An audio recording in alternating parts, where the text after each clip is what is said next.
इनको इनको ऐसे करके तो भाग जाऊंगी कहीं भाग जाऊं। तो आपने किस तरीके के साथ इस बंदे को जागृति ये कहने का ये मतलब है ये ओके ओके वो ये पूछ रही है, ये कभी अकेले में भी कह दिया करें। अस्सलाम वालेकुम। इंडिपेंडेंट उर्दू के साथ मैं हूँ रमीशा अली और ईद मुबारक। आज हमारे साथ दो ऐसी शख्सियात मौजूद हैं जिनकी लव स्टोरी मिसाली है। ये वो दो लोग हैं जिन्होंने दुनिया की परवाह किए बगैर सिर्फ एक दूसरे का इंतखाब किया, और ये कोई आम लोग नहीं बल्कि इंतहाई सीनियर, कामयाब और अवार्ड याफ्ता अदाकार हैं। मिलिए समीना अहमद और मंजर सहबाई से। अस्सलाम वालेकुम, कैसे हैं आप? अल्हम्दुलिल्लाह। अच्छा, ईद के जोड़े क्या आप एक दूसरे की पसंद से बनाते हैं या फिर जो इनकी पसंद होती है समीना आपा की उसी पसंद के जोड़े आप दोनों के बनते हैं?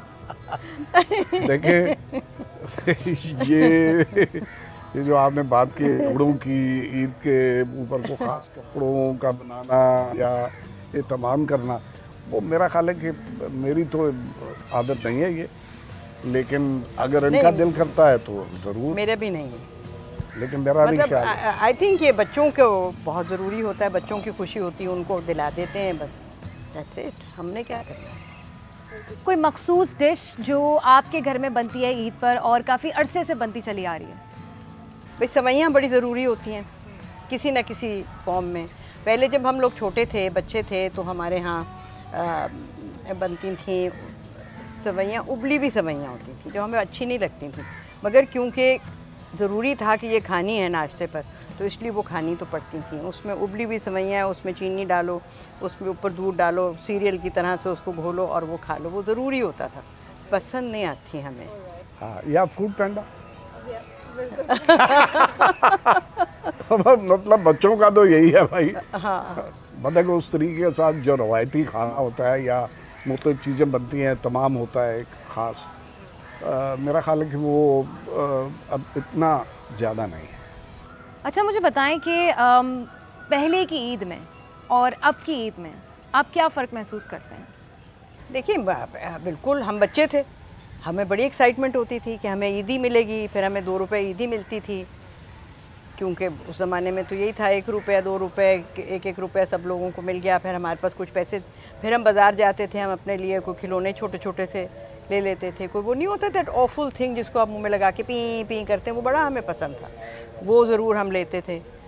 और शोर ये वो वगैरह, नए कपड़े पहनने हैं, अच्छे नए जूते पहनने, वही सारा था। मगर अब एज़ यू ग्रो ओल्डर आपकी ज़िम्मेदारियाँ फ़र्क हो जाती हैं, आपका टाइम फ़र्क होता है, तो ज़ाहिर है फिर आप अपने बच्चों की तरफ देखते हैं कि भाई इनके लिए हमने कुछ ऐसा करना है कि ये खुश हों। मुझे बताइए कि क्या ज़िंदगी में एक दूसरे का साथ चीज़ों को आसान बना देता है? पार्टनरशिप कितनी ज़रूरी है? भाई पार्टनरशिप जो है वो एक बड़ी खूबसूरत चीज़ है, उसका इतना जादू है, उसकी एक अपनी एक चलन है। और चलन की बात मैं इसलिए कर रहा हूँ कि ज़िंदगी के इस मरहले में अगर आप किसी इंसान के करीब होते हैं या उससे लगाव है आपका या उसके साथ आप ज़िंदगी बसर करते हैं, तो वो तो चीज़ ही बिल्कुल और है। मैंने बहुत ज़िंदगी अकेले गुजारी है, बच्चों को पाला, बेशतर वक्त मैंने ऐसे ही गुजारा है। मगर अब मैं देखती हूँ कि अब मेरी ज़िंदगी में जो मुझे लगता था कि एक बहुत एक वैक्यूम सा है, एक कमी सी है, वो अब नहीं है। अच्छा समीना आपा, मुझे बताएं कि एक औरत होने की हैसियत से जिसने ज़िंदगी भर काम किया, अपनी फैमिली की देखभाल की, वो एक स्ट्रॉन्ग और इंडिपेंडेंट औरत है और इसकी एक मजबूत शख्सियत है, तो जब ज़िंदगी में मोहब्बत का मरहला आया तो आपने उसे कैसे प्रोसेस किया कि आपने फ़ैसला कर लिया कि हाँ मंजर सहबाई से शादी करनी है? देखिए, मोहब्बत जब होनी होती है तो हो जाती है, और मेरा ये कहना है। वो उनका मतलब यह है पूछने का कि कैसे मुमकिन हुआ कि इसके बाद, आपकी जर्नी के बाद, हाँ, आप बड़ी अब इंडिपेंडेंट और स्ट्रॉन्ग पर्सनालिटी हैं, तो आपने किस तरीके के साथ इस बंदे को जागृति ये कहने का ये मतलब है, ये ओके वो ये पूछ रही है जब कि बंदा अच्छा कैसे हो तो फिर मुमकिन क्यों हुआ नहीं? कैसे मुमकिन हुआ? अब बंदा इतना अच्छा हो, केयरिंग हो, इतना अच्छा हो तो क्यों नहीं, है ना? Thank you, thank you. ये कभी अकेले में भी कह दिया करें। क्या शादी के बाद आप दोनों भरपूर काम कर रहे हैं या उसमें कोई कमी आई है? दोनों भरपूर काम एक भरपूर काम कर रहा है, एक भरपूर काम कर रहा है और वो माशाल्लाह 50 साल से कर रहा है। लेकिन मेरा नहीं, ये मैं नहीं कह सकता कि मैं भरपूर काम कर रहा हूँ और ना मेरी ख्वाहिश है। अपनी वो है मसले मसाइल। हाँ, मतलब जब जी चाहेगा कर लें। जब मेरा जी चाहेगा मैं करूँगा। अगर कोई चीज़ मुझे पसंद आएगी तो मैं करूँगा।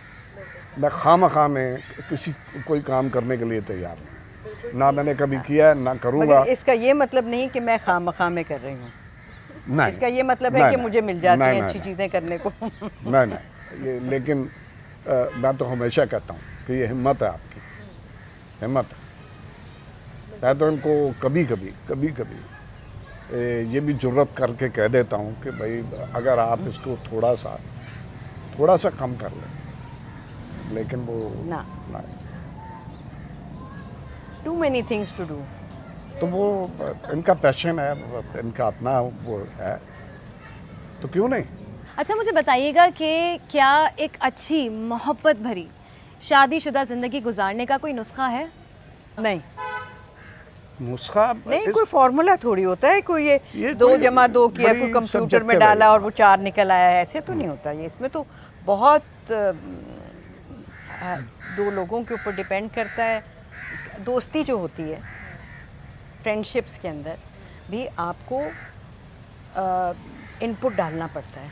हर रिलेशनशिप में ये है, बेशक वो कोई भी रिलेशनशिप हो, बेशक माँ और बच्चे की भी रिलेशनशिप क्यों ना हो, है ना? तो आपको उसके लिए, उस रिलेशनशिप को बरकरार रखने के लिए, उसको बेहतर करने के लिए आपको इनपुट अपनी डालनी तो पड़ती है। अच्छा, मुझे बताइएगा कि आप दोनों में से कौन ज़्यादा एक्सप्रेसिव है और क्या शादी के बाद मोहब्बत के इजहार में कोई कमी आई है? क्योंकि अक्सर होता ही है ना कि शादी से पहले तो ये होता है कि बस ये किसी तरह से मान जाएं, और शादी के बाद ये होता है कि हाँ भाई अब तो बस ये मेरे ही हैं। देखें, इंसान के लिए आप करें, बताएं।